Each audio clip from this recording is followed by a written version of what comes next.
Israel ने गजा को मलबे का ढेर बना दिया, सड़कें तबाह कर दी, एम्बुलेंस और रेस्क्यू गाड़ियों को निशाना बनाया और गजा को ईंधन से महरूम कर दिया। लेकिन इस खौफ, परेशानी और बेसरो-सामानी के आलम में गधे गजा में फलस्तीनियों की जिंदगी का आखिरी सहारा बन गए। इसीलिए जब गजा के लोग ये सुनते हैं कि इसराइल गजा से गधों को रेस्क्यू कर रहा है और उन्हें भूख से मरते खानदानों से छीनकर सरहद पार ले जा रहा है, तो वो उसे फलस्तीन की नस्ल कुशी का एक और हथियार समझते हैं। इसराइली फौज मुबैना तौर पर गजा की महसूर पट्टी से सैकड़ों गधे चोरी कर चुकी है। उन्हें पहले इसराइल में रखा गया और फिर फ्रांस भेज दिया गया ताकि वो गजा की तामीर नौ में इस्तेमाल ना हो सकें। ये कोई इत्तेफाक नहीं था, बल्कि एक मुनज़्ज़म लूट मार थी जो इसराइली और यूरोपीय इदारों की मिली भगत से अंजाम दी गई।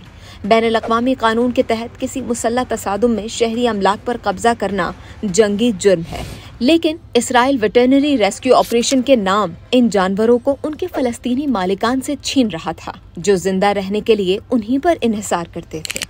इन गधों को पहले तेल अवीव के जुनूब में एक फार्म पर ले जाया गया, जिसे स्टार्टिंग ओवर सेंचुरी कहते हैं।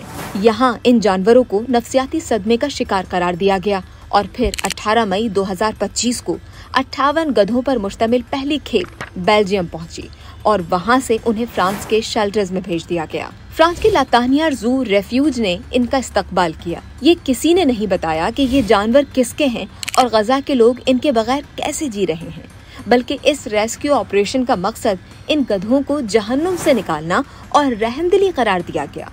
लेकिन गजा में ये जानवर दुख की अलामत नहीं, बल्कि फलस्तीनियों की बका का जरिया हैं, क्योंकि जब बेघर फलस्तीनियों के कैंपों में पानी और खुराक के ट्रक नहीं पहुंच पाते, तो यही गधे खुराक की तरसील का जरिया बनते हैं। जब एम्बुलेंस दस्तयाब नहीं होती, तो गधा गाड़ियों पर ही जख्मियों को अस्पताल मुंतकिल किया जाता है। और जब इसराइली हमले से बचने के लिए कोई इलाका खाली करना हो, तो यही जानवर बच्चों और बुजुर्गों के लिए सवारी बनते हैं। इसीलिए जब इसराइल इन जानवरों को रेस्क्यू के नाम पर उनके मालिकान से छीन लेता है, तो इसका मकसद रहमदिली नहीं, जिंदगी मजीद तंग करना होता है। गजा में किसी जानवर को बचा लेना मगर उसके मालिक को खुराक से महरूम रखना रहमदिली नहीं, बल्कि इसराइल की जानिब से फलस्तीनियों को एक पैगाम है कि दुनिया की नज़र में उनकी जानों की कोई कदर नहीं।